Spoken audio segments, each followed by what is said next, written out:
Divorce Italian Style is a 1961 Italian comedy film directed by Pietro Germi. The screenplay was written by Ennio De Concini, Pietro Germi, Alfredo Giannetti, and Agenore Incrocci, based on the novel Delitto by Giovanni Arpino. It stars Marcello Mastroianni, Daniela Rocca, Stefania Sandrelli, Lando Buzzanca, and Leopoldo Trieste. Plot: Ferdinando Cefalù, an impoverished Sicilian nobleman, is married to Rosalia, an unattractive but devoted wife. However, he is in love with his cousin Angela, a much younger and attractive woman whom he sees only during the summer because her family sends her away to the city to a nunnery to receive her education. Besides his wife, he shares his life with his elderly parents and his spinster sister and her boyfriend who runs a funeral business.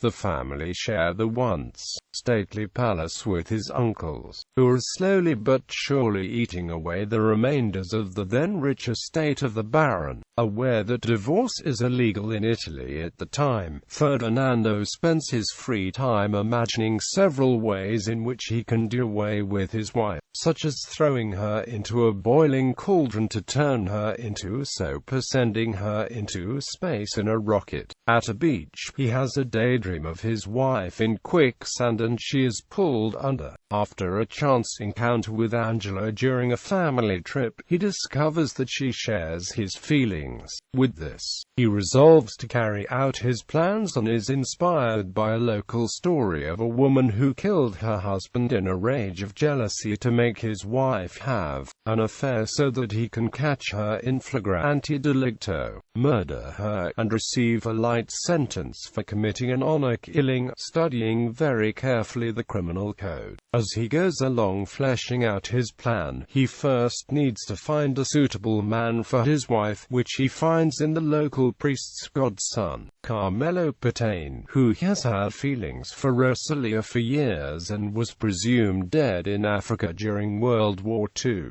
He then also procures the state prosecutor's friendship with small favors. The final stage of his plan is arranging to have Carmelo's constant presence in his house, which is achieved by his interest in having his palace frescoes restored. The plan takes a while to get off the ground, because Carmelo is very shy and Rosalia is more than a match in conjugal fidelity. Ferdinando is aware of the development of his plan because he has been taping all their conversations and has to ward off the help's infatuation with Carmelo. During his monitoring of the entire plan, Ferdinando discovers that Carmelo is actually married with 3 children and a philanderer who could be easily distracted by any other passing skirt. However, his plan turns out better than expected when Rosalia and Carmelo finally give in to the passion, but as he eavesdrops, the tape runs out at the precise moment the adulterers arrange for the next illicit meeting.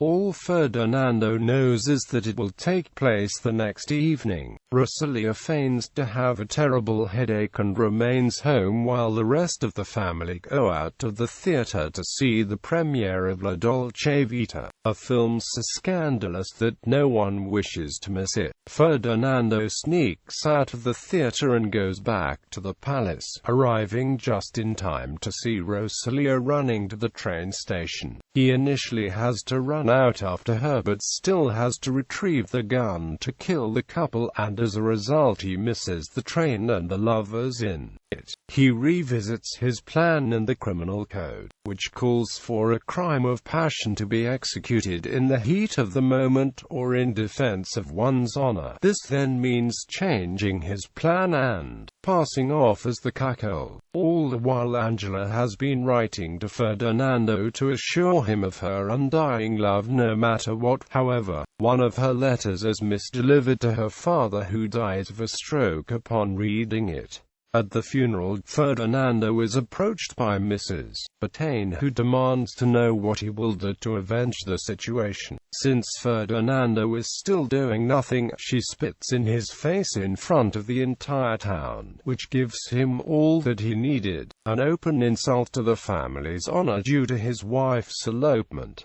The local mafia boss offers to find the lovers within 24 hours, which he does. As Ferdinando goes to the lovers' hideout, he comes across Mrs. Botane, who has just shot her husband, which actually leaves him in a worse position than before. As he sees no other choice, he follows in Mrs. Botane's footsteps and finally kills his wife. During his trial, he is actually defended by the state prosecutor, who blames the whole thing on Ferdinando's father and his lack of love when raising him as a boy. He spends no more than 3 years in jail and finally comes back home to find a loving Angela waiting for him. In the film's epilogue, Ferdinando and Angela are sailing away on a sailboat, happily. Ferdinando states life begins at 40, as the camera pans down, revealing Angela seductively rubbing her feet against the workmen steering the boat. Awards.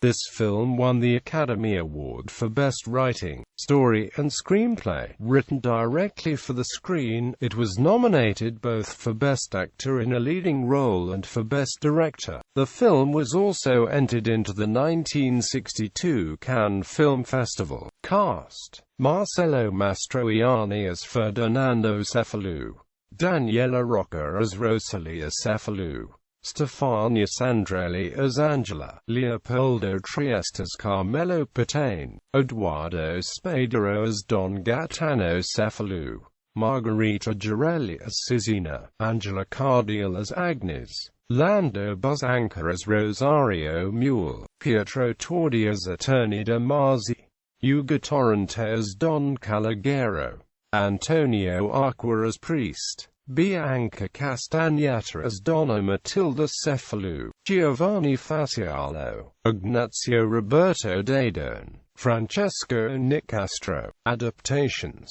In 2008, Divorce Italian Style was turned into an opera by Giorgio Battistelli as Divorce all'Italienne. It was premiered by the Opera Nationale de Lorraine on September 30th of that year. Tenor Wolfgang Abling Speraca took the role created by Mastroianni. Battistelli chose to set every female role, except for Angela, for low male voice. To that end, Bruno Prati co-sang the role of Rosalia.